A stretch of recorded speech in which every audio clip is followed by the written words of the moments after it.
ผ่อนตะกรรมแล้วก็ขึ้นมาเนอะจะได้สับเปลี่ยนเครื่องก็วันนี้ม่วนเนอะ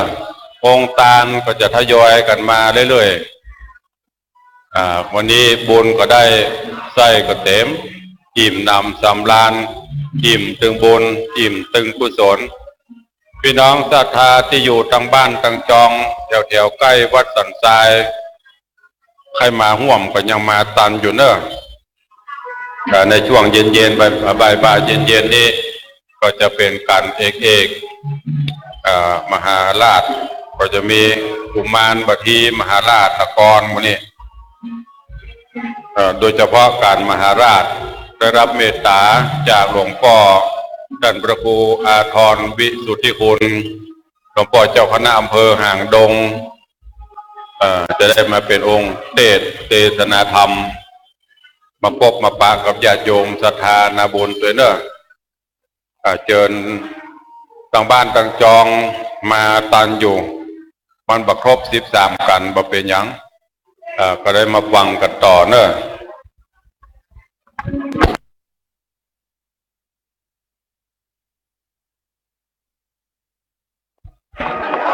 บอกศรัทธาเฮาที่มาถึงแล้วก็ดีตอนนี้ถ้ามาถึงที่วัดแล้วใครที่ยังไม่ได้กินข้าวน้ำข้าวตอนเตื้อก็ดีเจริญพรเนอะเจริญพรโรงทานวัดสันทรายโรงทานก๋วยเตี๋ยวโรงทานขนมมีบริการเพื่อบอกศรัทธาเฮาจนถึงดึกพุ่นน่ะกะเกียมไว้เอาจนจบงานว่างานนี้หลวงพ่อเพิ่นบอกว่าหลวงพ่อเพิ่นจะช่วยโรงทานเนี่ยน้อยการเทศวันนี้เพิ่นมาเอาเนาะ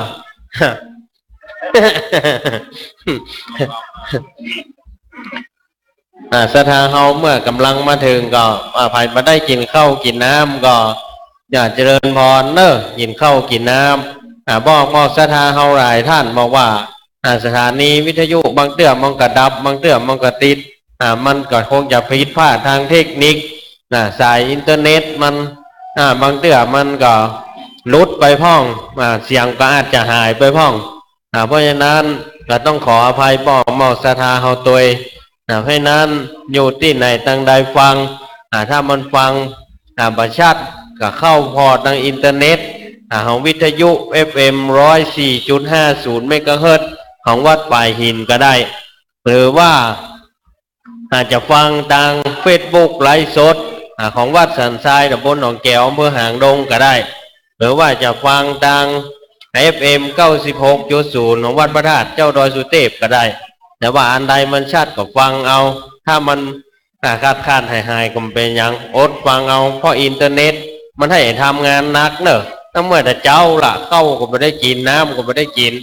เพราะนั้นมองศรัทธาเฮาไผที่เกิดปีแปะเนอะปีแปะลำดับต่อไปก็จะเป็นการเทศกันกุมารบัน100กับแหม1กาถาเมตตาพระเดชพระคุณหลวงพ่อพระครูวิสิทธิ์ศรีลาภรณ์เจ้าคณะตำบลป่าแดดเจ้าอารามธิปติเจ้าวาดวัดวังสิงห์คำหรือที่ได้ยินกันในวิทยุตุลุงในวังเนี่ยตัวแต่ตะกี้หลายคนมาซุบซิบโอ้เสียงเปิ้นจันเหมาะด่ะเห็นหรอกำลังมาหันตัวเปิ้นมาเดียวนี่เห็นหรอแนวรายงานตัวฮะขึ้นเวทีแต่บางคนเปิ้นได้ยินก็เสียง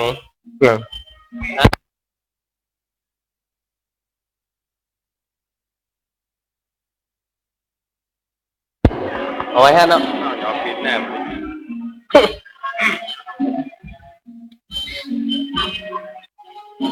โอกาสต่อไปนี้จะหลวงพ่อพระเดชพระคุณหลวงพ่อพระครูวิสิทธิ์ศรีลาภรณ์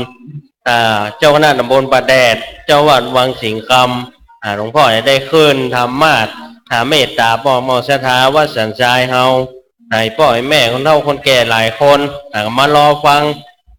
งตุลุงในวังอย่าคำมาแล้วน่ะ ว่าจะเอาทองคำอย่างเดียวอะสตางค์ไม่ต้องการนี่หรอกไปรอพระเจ้าทองคำเพิ่น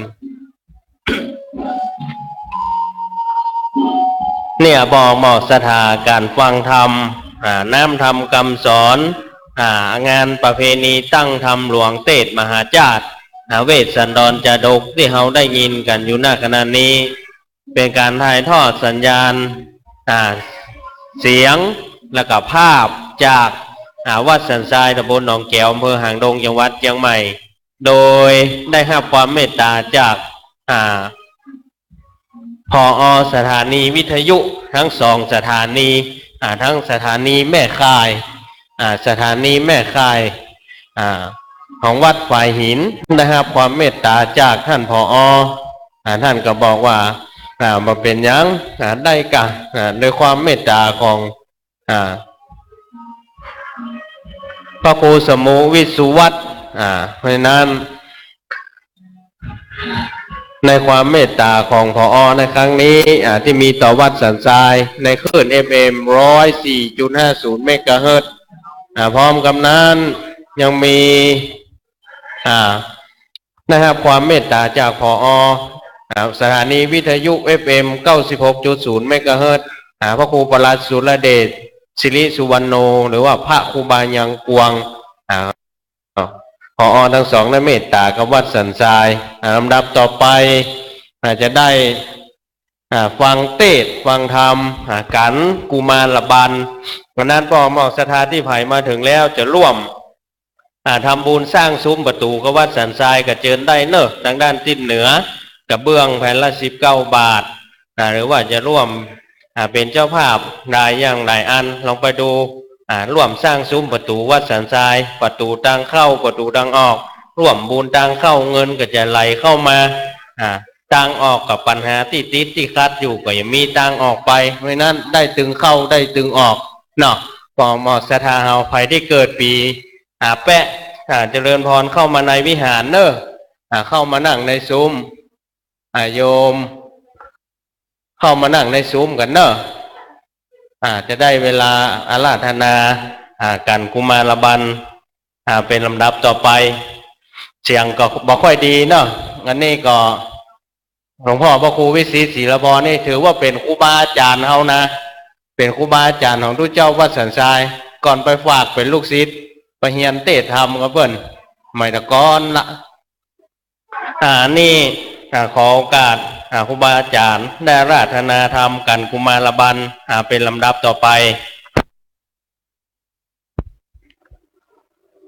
กู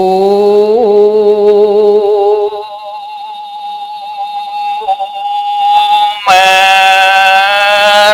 บันก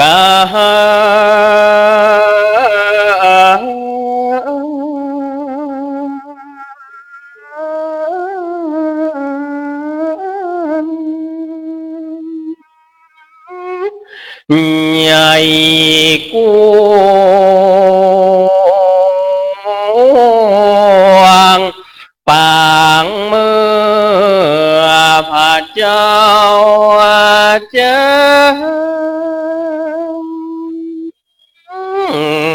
ออกไปบวชเป็นจีไปทำพรหมจรรยาศีลเสพสากที่ในป่ากว้าง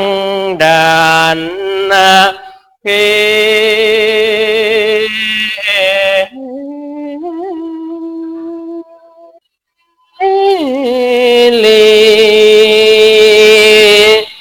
สิพระองค์ตเต้าก็มาบวช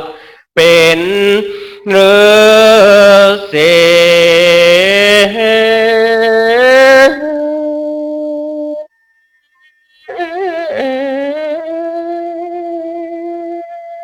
อยู่ในดงเลเถื่อนธรรม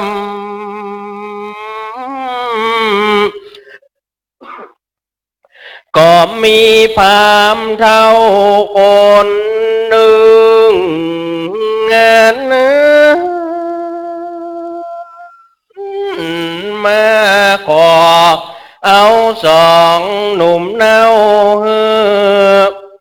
เป็นตาเวสสันตลาตา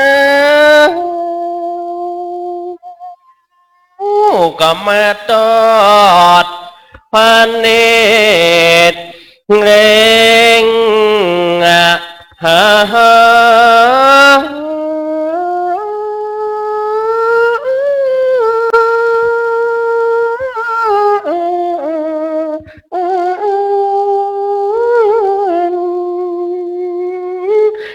ยังสัพพัญโยตัญญนอันใสผ่องแผ้วจริงได้เหือแล้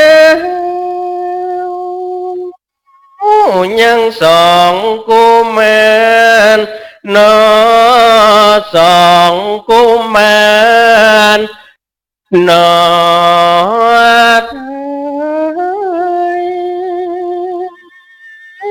ก็ไม่ลำวอนขอ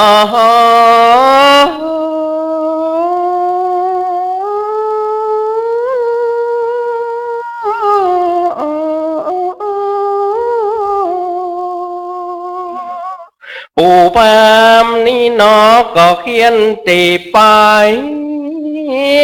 ดังอันน่าเอ็นดูและสังเว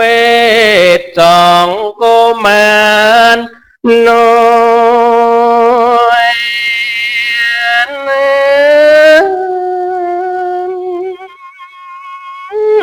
ยิ่งถูกความเท่าลากบบเต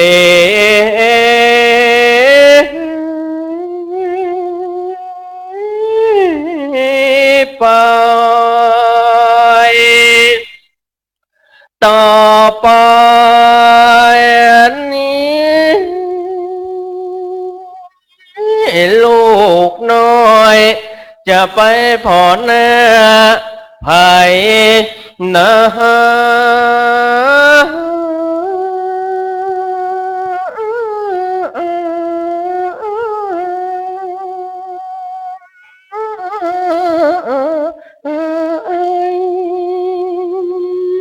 มีแต่กลางป่าดงไผ่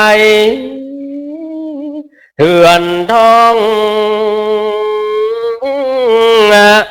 ตีนสองเราเปี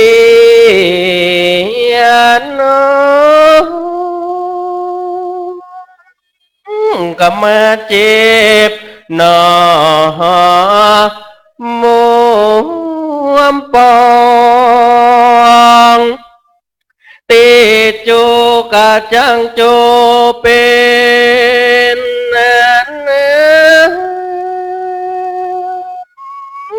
ตีจำก็จักจำเป็นนอ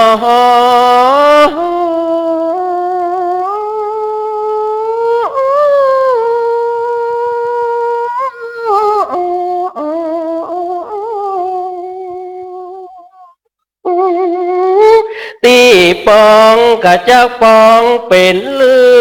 อดดังอันนะจากเมไผ่นั้นมาพอเลเลบาดนี้ก็จากขอ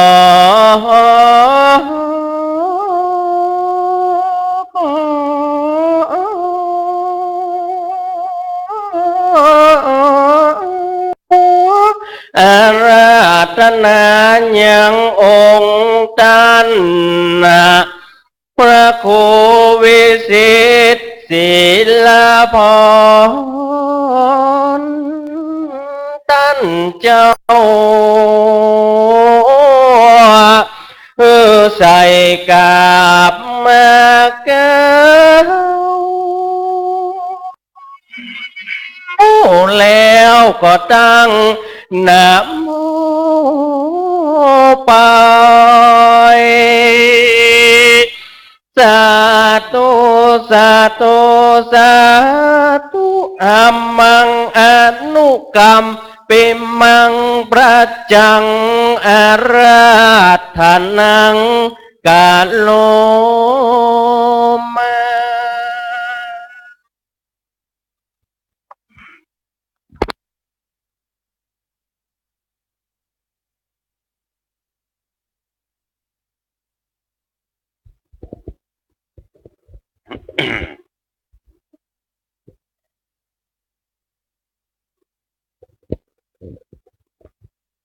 โอ้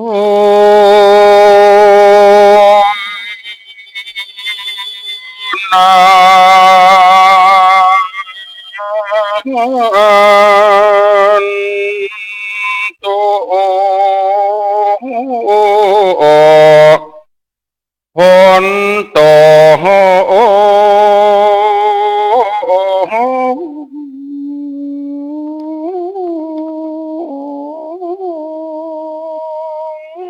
ฟังละ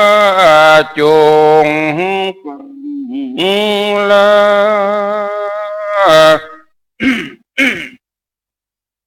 สมณะศรัทธาและมหามูลศรัทธาตังตั้งเด็กยิ่งใจหลวงลาใหญ่น้อยที่ได้ประกันมาปั๊มเป็นกองกะละมหากุศลนี้ณที่วัดสันไซเฮาดังอ่านในป่าละมีธรรมท่านเจ้า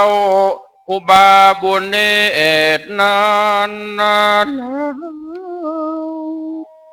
ได้นำพ่อออกแม่ออกศรัทธาเจ้าปากันฟังเล่ายังมหาจาตเวสหดอนในโอกาสการละเดือนสี่มาจุจอดรอนพอออกไม่ออกศรัทธาวันบ้านสันไซน้องเกี่ยวเฮานี้และศรัทธาญาติธรรมจูแห่งห้องกูอาหารนาได้ปากันมาฟังธรรมเทศนานี้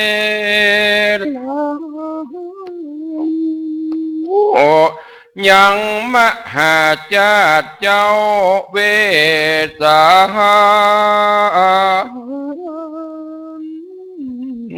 ดอน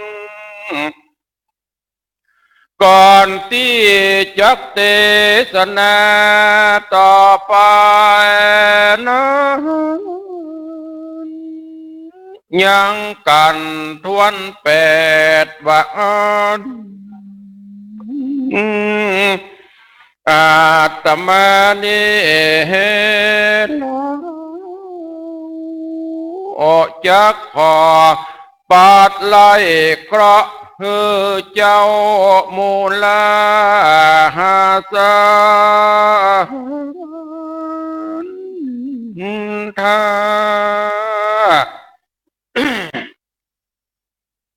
จะขออวยพรให้ท่านทั้งหลายจงอยู่สุขสบายดี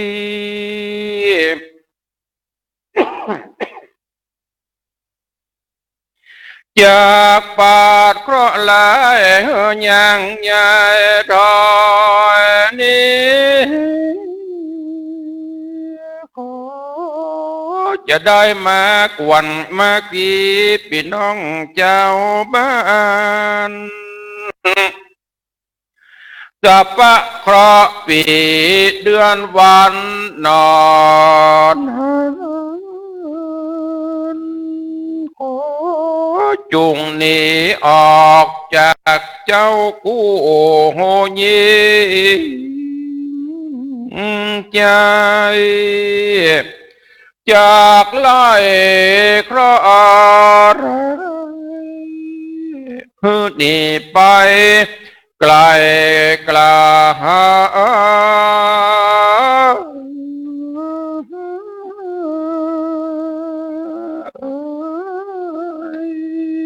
สัพพะจังไรจะได้มาตองดังเคราะห์ปีแลน้องจะได้มากวนแหลมมาฟีขอฮือสัตตานีจงอยู่ดีเตียงฮือมีความ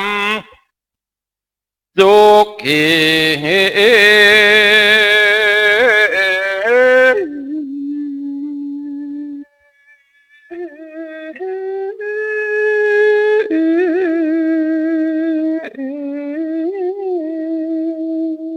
อยู่ดี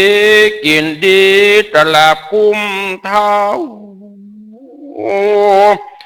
ขอมีพละกำลังนาละเก่งกล้าแข็งแห่งมีอนามัยดีเลือมานะมีกล้าแข็ง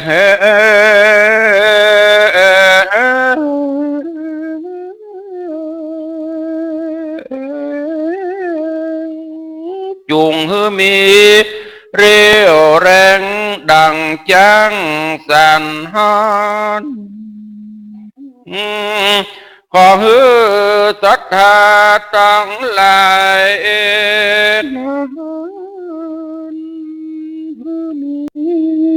อา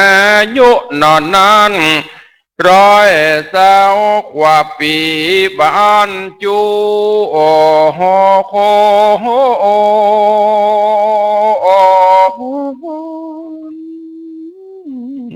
คนหวานเล่นา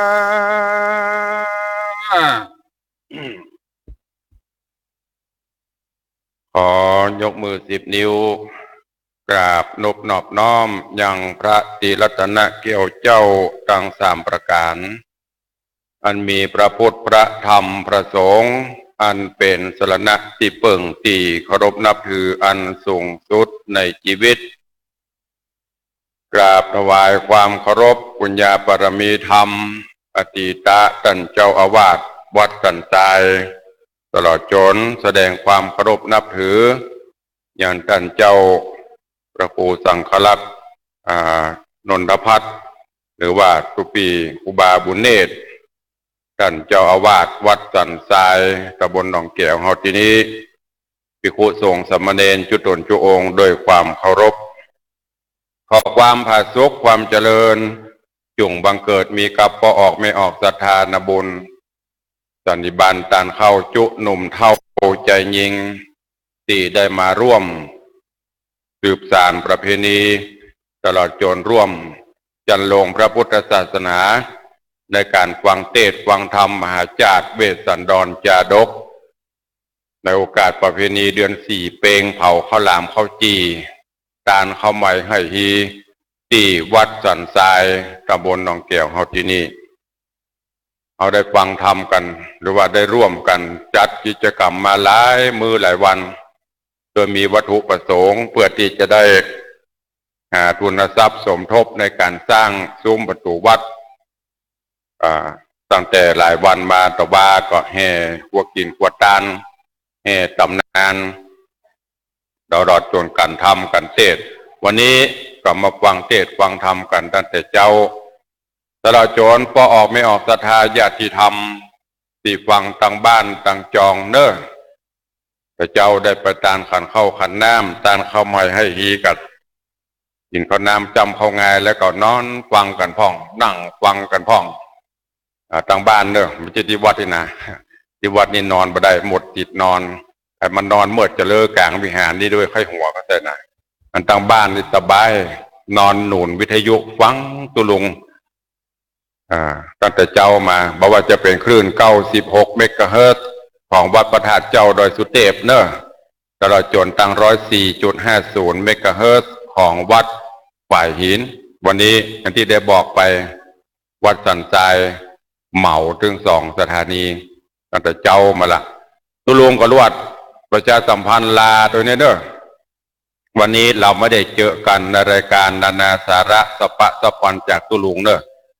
ปกติวันเสาร์วันอาทิตย์5 โมง 6 โมงจะปะตุลุงต่างคลื่น96วันนี้มาเทศมหาจารย์ทรายเฮแล้วเนอะเบิ้ลไม่ได้ปะละพอเพิ่นยึดสถานีปุ้นแผ่ว6 โมงเดียวเป็นยาเดียวครูบาบัวเนตรจะจ่ายฮื้อเนาะเพราะฉะนั้นญาติโยมทั้งหลายเป็นนาบุญเนอะกับพี่น้องชาวบ้านเฮาและต้องขออนุโมทนาที่ทุกท่านได้ร่วมบุญกุศลท่านเจ้าครูบาบุญเนตรในฐานะก็เป็นลูกศิษย์ตัวหนึ่งหรือว่าเป็นสหธรรมิกร่วมจัดขันนี้เถอะเป็นผู้ที่มีความคิดมุ่งมั่นพัฒนาดีละที่ศรัทธาสันทรายเขานี่ได้กันเจ้ามาช่วยก็ขอฝากไว้ตัวเองช่วยกันทำนุบำรุงไปเนอะควรจะแปลงอะไรก็ห้อมกันไป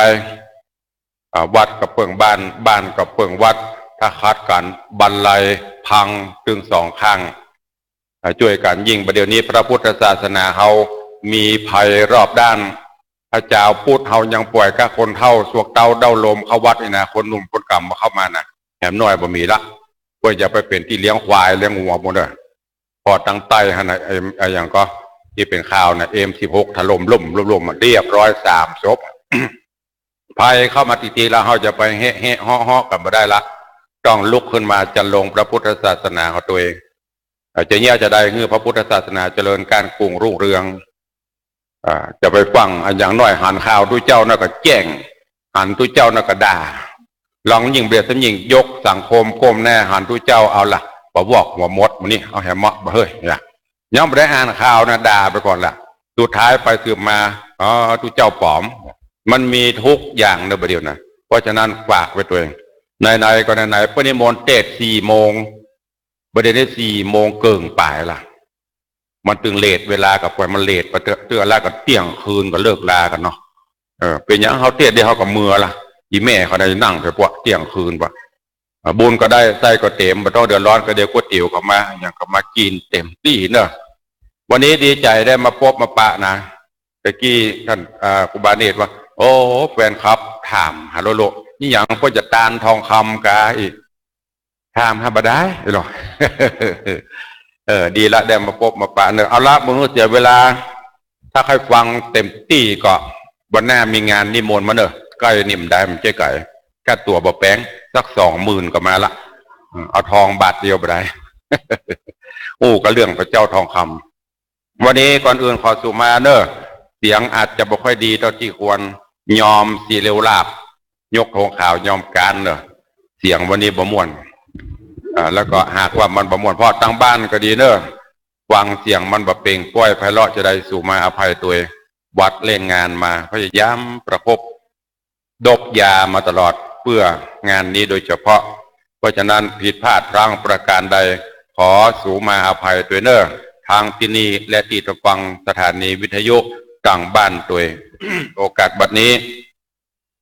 ตั้งอกตั้งใจฟังกันทวน8ชื่อว่ากันกุมมารบันฟังไปถ้าตั้งใจฟังเดี๋ยวน้ำตาจะร่วงโดยไม่รู้สึกตัวที่ให้เพียงอย่างนั้นแสดงการทำ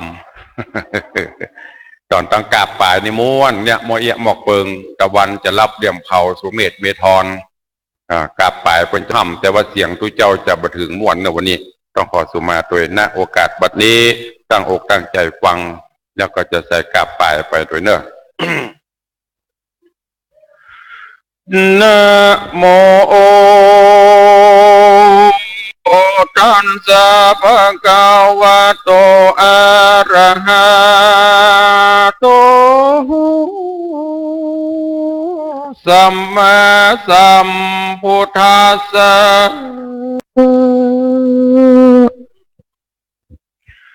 โยนจังโกปิอาจนตามปาเสนากาทิตามาเกนากันตวาญาวาจาตุลันสาโบกลนิติรังปัตวาจินเตสิสัทโววังลาโสตุจันนาสะปุริสาตังลาอันสมโมอันวาอาสาโลมแห่งพญาเวสันตัลลาอันไกลมาตัลลาเต่าได้จูจังกับพรามันก็ติวไปด้วยหนทางอันไกลอันเจ้าอาจุตาฤาษีอันหากบอกเสียงทุกขอเคียงหนทางเต่านานแล้วมันก็ไปถึงฝั่งแก้วโบกรณีอันมีสีเจงจาตุราชเสมอกันมันก็รำเปิงในใจว่าอัจนายวันนี้กองหากเป็นการละวันอันคำตาวันทุกดำหลับโดยปล่อยแล้วอันว่านั่งเกี่ยวลาจะมาดี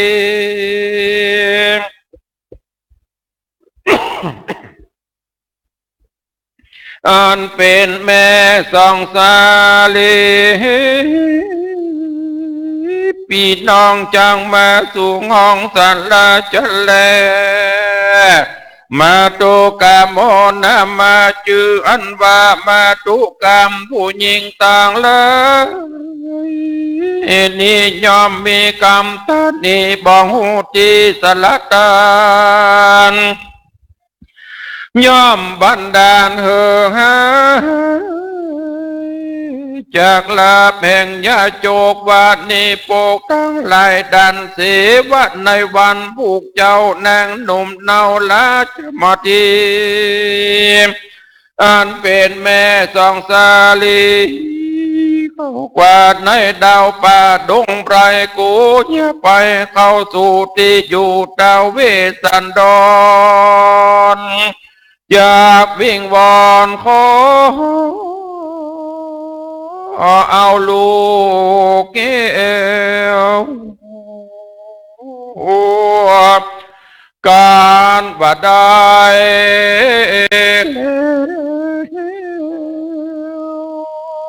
ก็จะรีบดา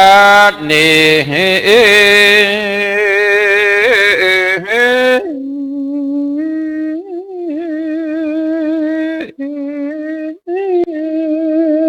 แต่อันนางมัดกีบ่มารอ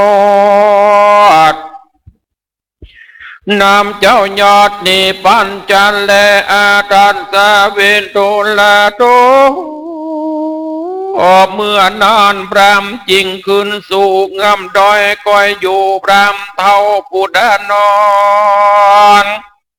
และเห็นบาปอนมามนเป็นที่สนุกอุ่นกลางคืนและนาตั้งปอนนาลอดดิ่งในกลางคืนนอนมารอดนั่งเกี่ยวยอดกันยั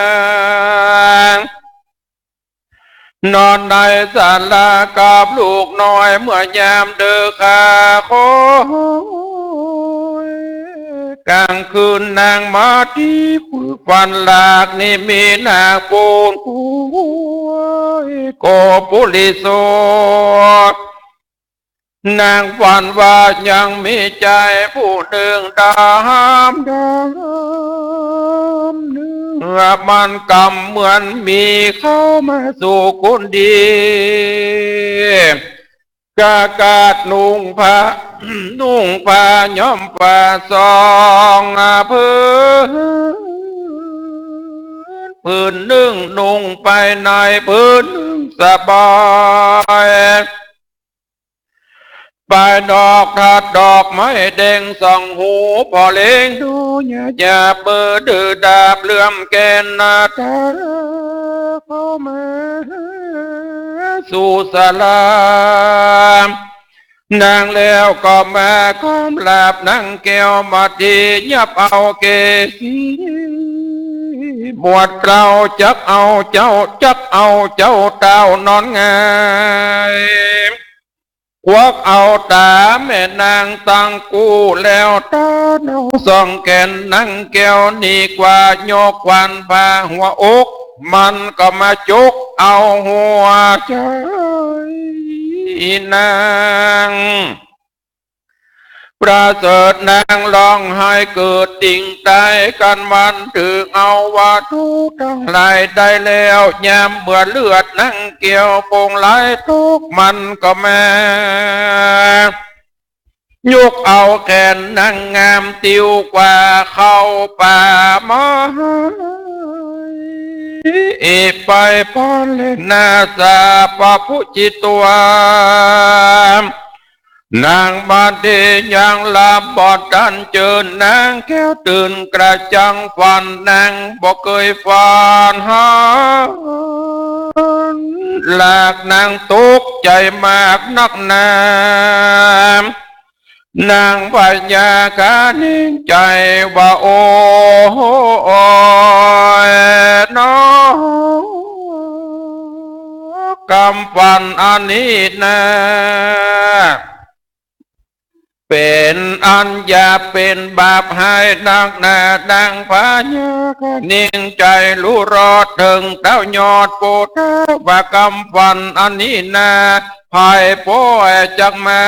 เกหัวทีเตแก่กูนางนิจา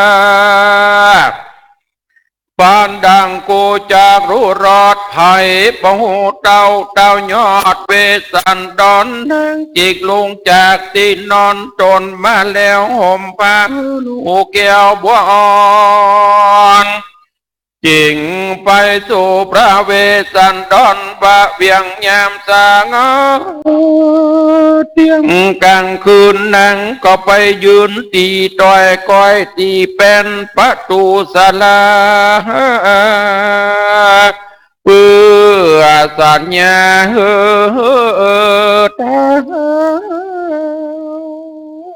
เดินเบื่อไข่งู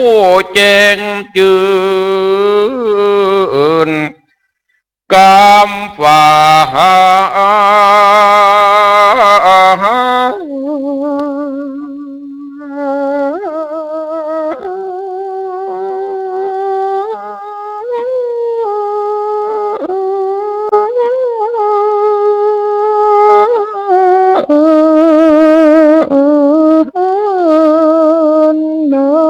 เล็บมหาสัตโตอ่านว่าพระมหาสัจเจ้าอันยังอยู่เฝ้าภาวนาก็มาได้ยินเสียงประตูศาลา ดังกาโกกากากยินเสียงหลากเทศนักนาพระมหากษัตริย์ตราตนยศยิงเต้าจริงพิจารณาดูว่าภัยมาต่อยประตูนี่จะผีว่าผีก็ลังต่อยไปบนกันว่าคนก็ลังต่อยตำกลางจากว่าสัตตะเลเชิญก็ลังต่อยไปต่ำเจ้าก็พรำหัว่า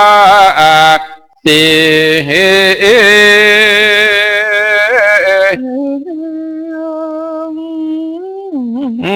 คนดอปัทสปนจริงตามว่าไปมาต่อยประตูกูเต้าผิดเมื่อเขาดันเมื่อนั้นแดงหมดดีคำตอบว่าข้ามาดีมาแลพระเนื้อหัวเมื่อนานพระจอมเงาจริงเจียนจ่าจิมเจ้าเทวีว่าพันเตดุลลานางมาที่แต่บันวัดตีเฮามาบวชสังพนวดภาวนากูยังหือกรรมกาดีกาทุกสิ่งหือนาง หือนางน้องมิงจำเอาบานี้นะนุ่งเหล่าปล่อยมาสู่ที่อยู่ห้องกูสลามีกาวาดนางมังกำกาติกาเสียแล้วนางแก้วจริงมาเล็ดนางมาที่จริงไปพระบาทไทยปวดตน ว่าข้าเดนอปาทาสะปนเป็นเจ้าข้าน้อยเข้าสู่ศาลาบ่ใจว่าจักมาแปลงตนเอื้อมข้างกับพระเจ้าเจ้าเผือกโตโหวงามโดยกิเลสกรรม จองจางแต่ข้าวันไล่นางแก่แท้ดีลีข้ามาที่วันดากนิมินาโกนาคูจริงมหาพระเนื้อหัวกล่าวแก่หูดีเตส่วนสติข้ามาที่มาผิดเมื่อเพื่อว่าข้าฝันให้เมื่อกลางคืนนี้และนาเตนะหิเมื่อนอนพระมหาสัจเจ้าจริงทำว่าแม่นางน้องเนาฝันสันใดเจ้าจงแก้ไขเตไปนอกตีข้างขอกสาลาพุ่นเติดนางมาทีจริงเล่านิมิตเก่าอ่านตอนนาฟันเกพระนังทำนังกล่าว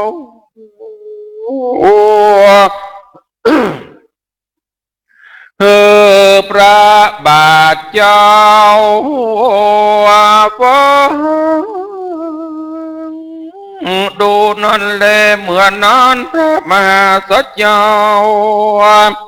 จริงเธอเอานิมิตเล่ากำฟันเจ้าก็แหกไปตันหูรอดโดยปัญญายอดเมธีอ่านวานตานาปานละเมจากบัวละมวนแก่กูตาโอดในดันดาวหิมมาปานนี้เลยวานผูกเจ้าร้อยวาญาโจกจะเข้ามาสู่ขอเอาลูกแก้วกูตังสองเพิ่งมีจะเล การเต้าแก่กฎหมายหูแล้วตนแก้วจริงคะนิ่งดูว่ากูจางลมแล้วยังดังหนุ่มเดาลาจะมาที คือคืนดีเมื่อก่อนแดวสู่ลูกแก้วกูตังอาสงแห่งนางเตอะพระมหาสัจเจ้าลำเปิงดังนี้แล้วตนแก้วจริงเล่าล้มนางว่าดุราเมื่อก่อนนางเคยนอนบนที่นอนอ่านนาสาอาจดูสีวิลาศเรื่องรายเจือไปโดยสัตว์อ่อนกับตังพาผ่อนโกเจ้าสดีนองแล้วโอดนาดน้องทะโรง เครื่องยองยอมจังคานเกยกินอาหารเลยลาบกินป่าหมักนำมาใส่ภาชนะคำแดงเป็นกาบัดนี้นาง มาอยู่ในป่าดงแม่ก็มาดะลงดังเสือลายสนดีนอนเรือตีดินได้ตุกเรือเลยเดือดไม้กินลูกไม้ใส่เนื้อตองนอนเนื้อดินได้บ่มีสา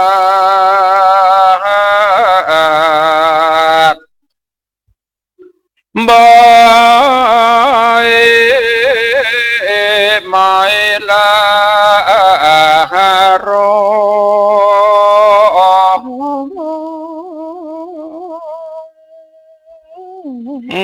นอนมือต่างหมอ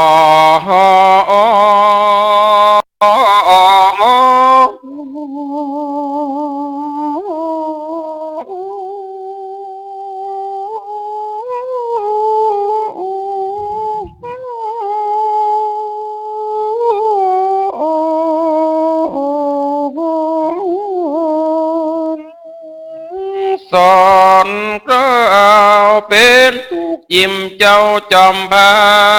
งร้อยวัด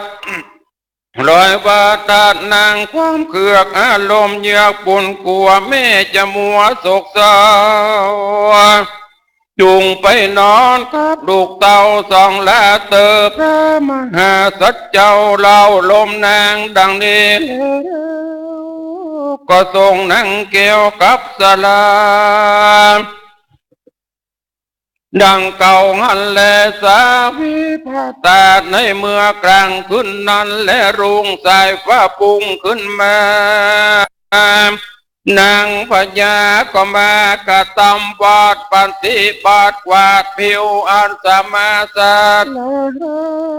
แล้วก็เด่งดามอย่างน้ำกินน้ำใจตั้งไม้สีฟันและน้ำตุยนาเฮอพระมหาสัจเจ้าแล้วก็อุ้มเอาลูกเกวหักแล้วดังดวงตา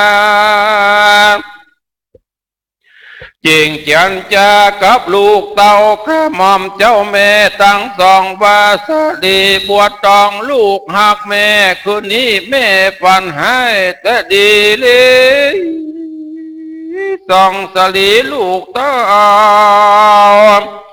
จงอยู่กามพระบาทเจ้าอย่าใจไกลลูกใส่ใจอย่าได้ประมาทจงเล่นอยู่ไกลพระบาทไทยสีเตอะว่าอ่านแล้วก็อุ้มเอาลูกแก้วแห่งตน ไปฝากพระตาสาภูเชียงเจ้าวันนั่งอยู่เฝ้าภาวนาจริงจันจาซึ่งพระบาทบาเจ้าอย่าได้ประมาทในลูกสองลากนางปัญญาสั่งแล้วนางแก้วก็ถือเอายังเตรียมกันเล่าปองจอดกะเจ้าสอดด้วยคันลีแล้วก็หนีไปหาลูกใหม่ยันต้องให้ก็ยะหนีไปน้ำตาก็มาลอย จากเบา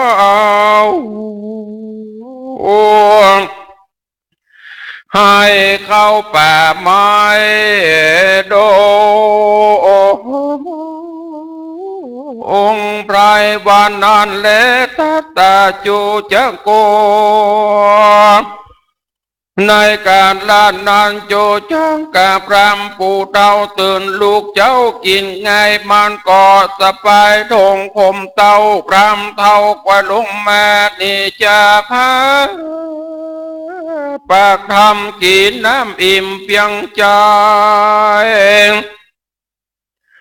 มันก็ขาดนิ่งในใจรู้ลอดปนางเต่ายอดเทวีเจ้านี่ไปสู่ป่าแล้วละลูกแก้วอยู่สลามมันก็เตียวไปด้วยมังกาอันใหญ่ผู้พามเท่าก็มาก้อยไต่ไปตาเข้าสู่อาลา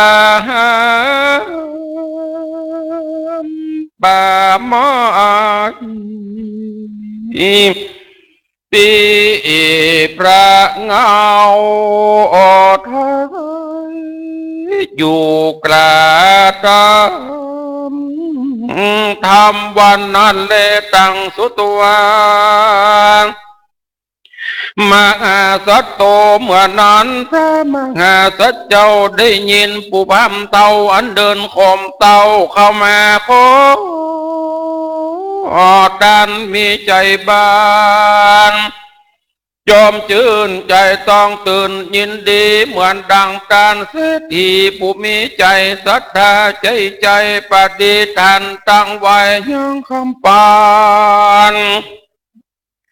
ในมือคนอันตูกไล่กันมันได้ลวดยินดียาวกตาปปากิลีป่ามหาก็มาไหววันสนันกองไปมาพิกาเวดุลลาภิกขุต่างหลายในเมื่อพญาเวสันตลลาดเป็นเชื้อชาติราชาได้เงือดานสองกุมาลีกุมาลานดอนเอาผู้พามเท่าก็เอาคือเขานั้นเล่ามาผูกโดยบ่วงกองเลี้ยวลัดเกือเขามัดสองศอกเท่าหัวงอกก็มานำไปหยาบมือใส่หลังแลนสองเจ้าบอกแวนตั้งติวสองสาลีเลหลังก็อย่าร้องไห้เยี่ยวว่าแม่ออกโดนมากันแหก็มาให้เองให้ลักแม่มองเอิงเต็มว่าการนิ่งตึงกอกหักแล้วมือแก้วลูกน้ำตาตีเงียบลาตางสองที่สุขก็จักสุขเป็นน้องตีปองก็จักมาปองเป็นน้ำตีเจ้าก็จักจำเป็นลือดบ่หัวแห้งเหือนนาสยามพรามก็มาเล่งตีปอยใจเต็มบาดลาน้องให้มันก็บ่วางเต็มวันลาครางมันก็บ่อยากเครือเข้าพาตีไปเนียปากอยออกเจ้าเมรามยกโศกเศร้าโศกาหน้าตามองเหลือหลากเพราะว่าลาปีน้องปัดพระไก่ตา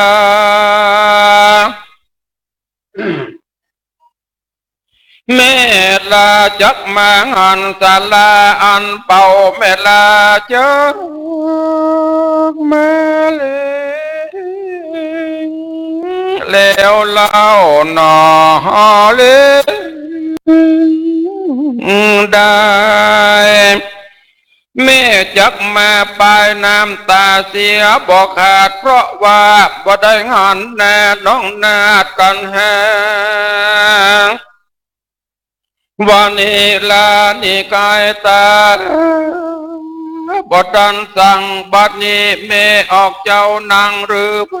จักนอนสองผู้ทอนให้อ่อนเองให้ลักเมไปมาล้ำไหลหาจะใจเก็บป่าไม้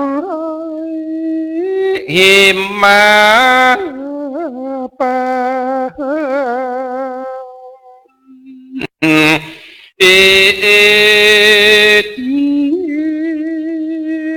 วุตาปกาลินาโดภากา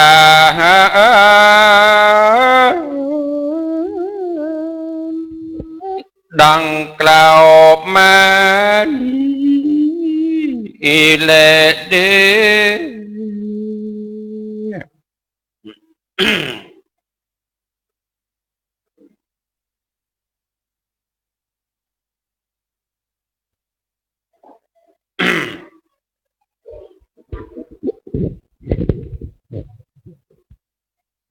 กู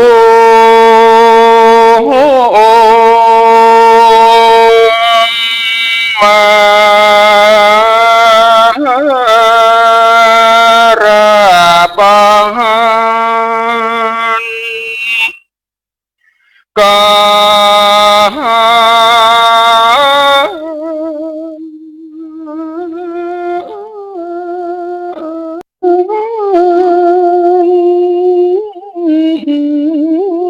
ใหญ่กว่า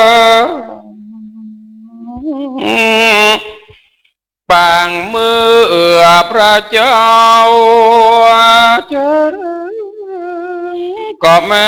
ยกยืนย่อ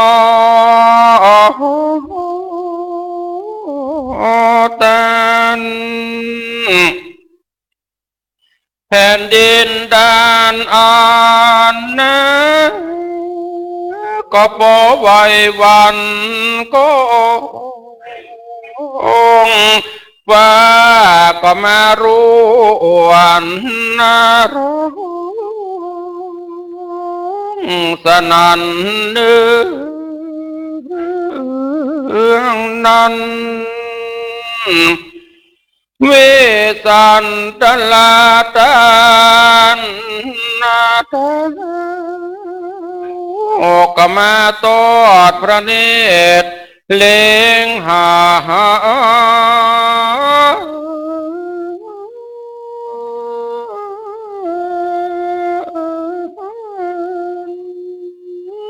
สัพพญุตัญญันอันเลิ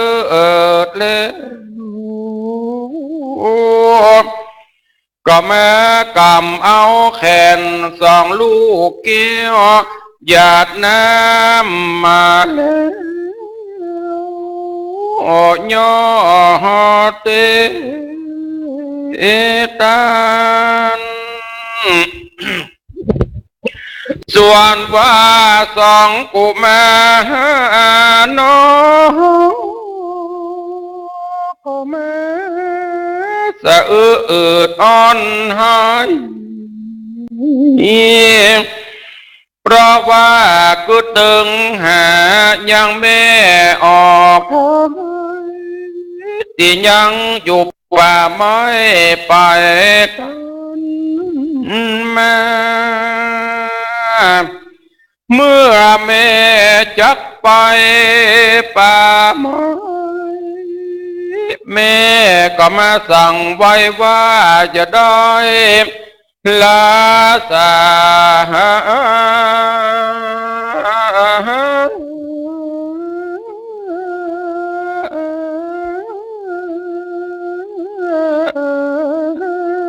อย่าได้ใกล้กลาบนี่ไก่ตาอยากห้องขอฮือสองพระพี่น้องจุงอยู่กับพ่อพาเนื้อ ส่วนพ่อก็มารับเอากรรมมาเจอกับแม่มาตีลาว่าดังอีแม่บาดเดียวนี้จะได้ว่าลูกแก้วแก่พระเจ้าส่วนว่าพระปิตาพันแพ้วกันแม่มาดีมารอดขอพระป่อเกี้ยวจุงก้อยบ่อกางามแม่อย่ามีความโศกเศร้าข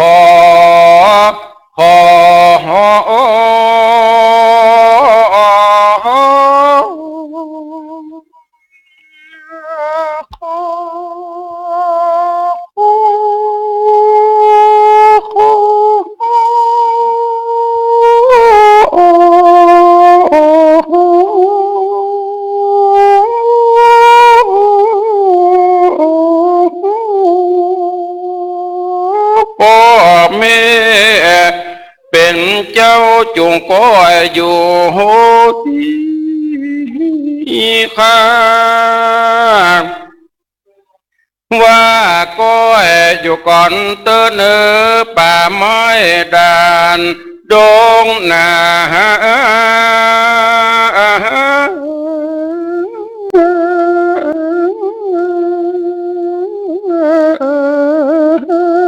ใหญ่จัดทอยมีตังบุพผาใหญ่น้อยและหมูแม่อะไรว่าก้อยอยู่ก่อนเตือนสลิดสเลงอุ่นอ่อนหอมกลา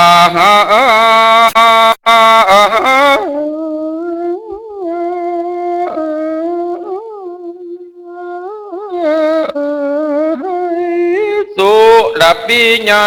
ไข่กรีก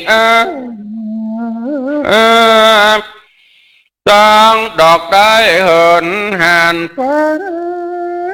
เลขาย้อมบานดอกเป่าดอกเงี้ยกีดเก่าสันทา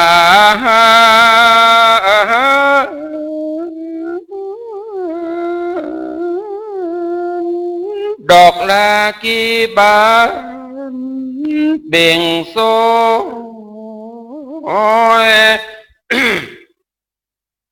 มีตังจุมปีจุมปากาบย้อยก็แม่หอมตัวนายดงมีตังนกแยกแขกเต้าแหลบเก้าเมื่อ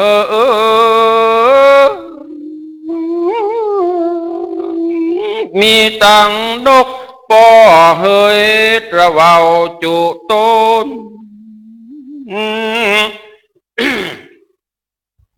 อันเคยมาเก่งลองตามมาสอนเมื่อใบไม้หล่อโลอมจอยเรียกวันโมโตอนนามาเงียเมื่อหล่นบายสวยส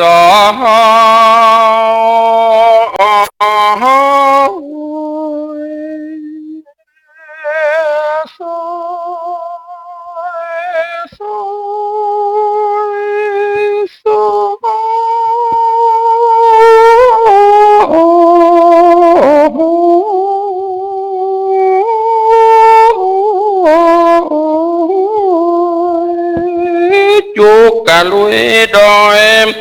ก็แม่ของขอยขอดคองโอเถิดลามมาร้องแจ้งคอยลอยเห็นยังไพรจีจอรำลงปุ่นดีโศกต้องมองจะ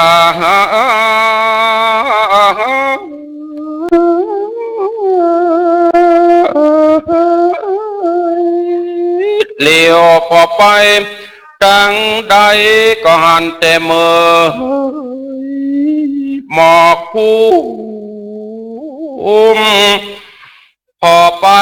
หาตังพระราชวังควงคุ้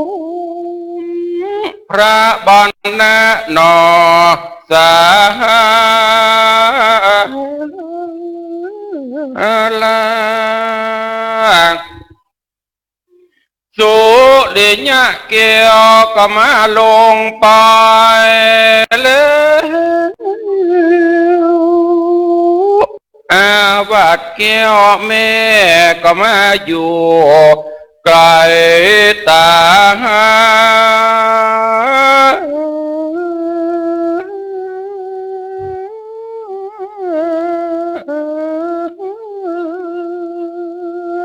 ว่ากันหาเฮยกันหามาเวยมาละปีอยู่เพท่าเจ้าข้ามก็ข้ามมานี่แล้วควรจะดีงีบเดนอนอนปุงโมลินก็บินเล่นมาต่อ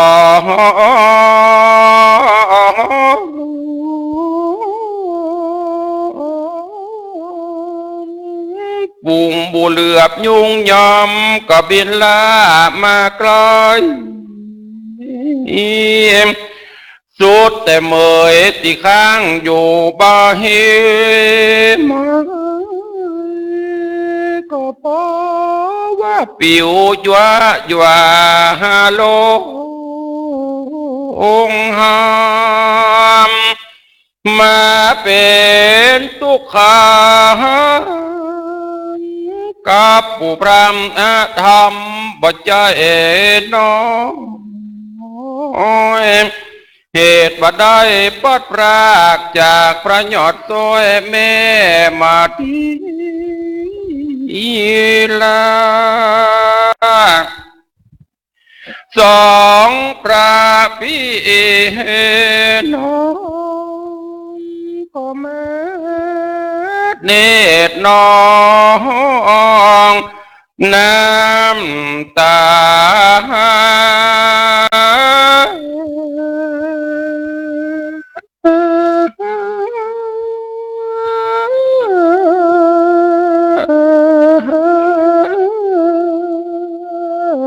ก็เหตุยังไกลกระทิตามพามปูเท้าเอินสั่งแล้วติดตามปูพามไปว่านั้นเล่นนากุมารลามปามปังนิติตังขีญานกล่าวสั่งวันนั้นนาจาห้องเหตุยังกุมารปานอันประดับประดาไปโดยกาว่าได้รอยหนึ่งพระกฐานิติตาก็บังกมสมเรศ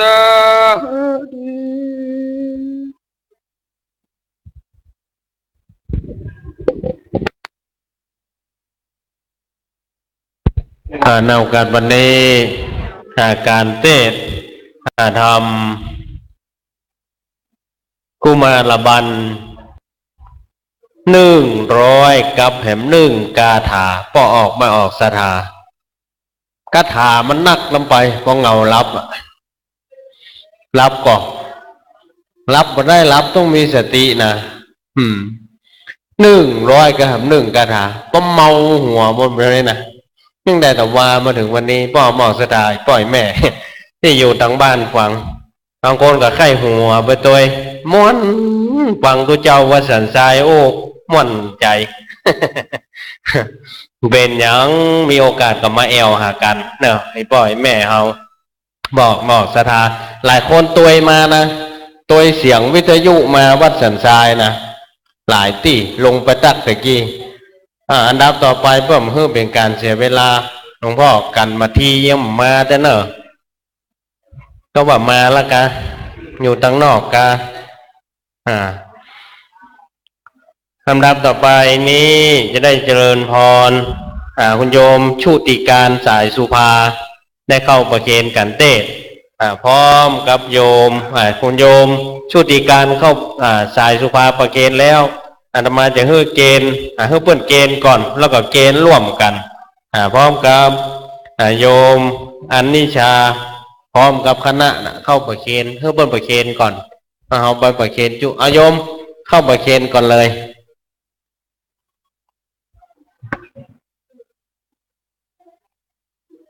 จิกันคนน้อยเป็นสร้อยเป็นสายตึงยิงตึงใจม่วนกันแต่เล่นมึงมีตึงแต่ตึงเล่นตั้งลุ่มโฮงทานก็มาแล้วมอกสถาโฮงทานมื้อแรงนี่ก็มาแล้วช่วงค่ำนี่ชมรมกำนันผู้ใหญ่บ้านก็จะมาฟังเทศมหาจารย์ในค่ำนี้อันนี้เจ้าภาพได้เข้าประเคนการเทศเป็นที่เรียบร้อยแล้วลำดับต่อไปเจริญลำดับต่อไปได้ขอเมตตาของพ่อครูวิสิตศรีละพรได้เมตตาปั่นปอนปั่นโจกปั่นใจเพื่อคณะศรัทธาวัดสันทรายรวมถึงป้อหมอกศรัทธาป้อยแม่คนเฒ่าคนแก่ที่เพิ่นรอฟังอยู่ทางวิทยุปั่นปอนเพื่อเพื่อได้มีโจกมีใจหลวงพ่อก็ได้ทองนะก็ย้อนว่าปั่นปอนเพื่อเปิ้นดีนั่นเนาะหลวงพ่อนั่นแบบปั่นจะบอกใครจะหอมทองมาก่อนได้ปั่นปอนมาลุนเดี๋ยวท่านเจ้าตัวนี้มันลู่ของพวดไปโมดวันนี้เอาเตื้อหอมวัดสันทรายก่อนเนอะเดี๋ยวถ้าติดใจสงสัยหรือติดใจในเสียงทองไปเตื้อในวังเนอะวันนี้กุมารเท่าขับรอดข้าแม่เต็มปีถ้าเรามาแล้วหากันมาซีพออยู่ตั้งรุ่มรอนอนฟังรับก็รับได้ยิ้มแล้วโหเวลามันเลทไปเอาละตั้งอกตั้งใจฟังเนอะคำมาเริ่มตื่นมาตีละก็เดียวก็ต้องห้องหยอกบัดทีบัดเธอแล้วใครอยากกี่เข้าเลยมันตั้งใจฟังธรรมเนอะตั้งใจฟังธรรมงงแล้วนะเริ่มเบอร์แล้วเนอะขับพรนะโอกาสบัดนี้ยะถาวาริวหาปุลาปริปุเรนติสาครังเอวะเมวะอิโตตินังเปตานังอุปกปติอิจิตังปฏิตังตุมหังคิปเมวะสมิจตุสัพเพปุเรนตุสังกปาจันโทปนัสโสยะถามณิโชติละโสยะถาแม่นกัมมกัมภาธนาท่านเจ้าสะมณศรัทธามูลศรัทธาพอออกไม่ออกศรัทธานาบุญทั้งหลายทั้งที่นี่ก็ดีที่ฟังอยู่ทางวิทยุทางบ้านก็ดีขอสมฤทธิตามมกรรมกัมภาธนาไปอ้างไปจุญญาจุประการบุญกินบุญทานได้พิบาลปกห่มท่านเจ้าทั้งหลายได้อยู่เย็นเป็นสุขเพื่อได้ประกอบไปด้วยอายุวันนะสุขะพละไปจุญญาจุประการนั้นจุงจังมีวิรุลหาพุทธศาสนาโรคาสุกิตาโหทะสหสเปหิยติภิสัพพิติโยวัจจันตุสปะโลโกวินาสันตุมเตภวะตวนตรโยสุขีตีคายุโกภวะอภิวาตานะสีลิสนิจังบุตตาปัจจายโนจัตตาโลธรรมาวัตันติอยุวันโนสุขังปะลาสาธุสาธุสาธุอนุโมทาเมบัดนี้การเทศกันกุมารบัน100กับ1คาถาป้อหมอกศรัทธา ปอนก็ได้ฮับแล้ว ฟังเทศก็ฟังไปแล้วพ้นไปแล้ว8 กันตอนนี้พ่อหมอกศรัทธา8 กันนี่พ้นไปแล้วประเดี๋ยวนี้เวลาก็5 โมงกับ41 นาทีเพราะฉะนั้น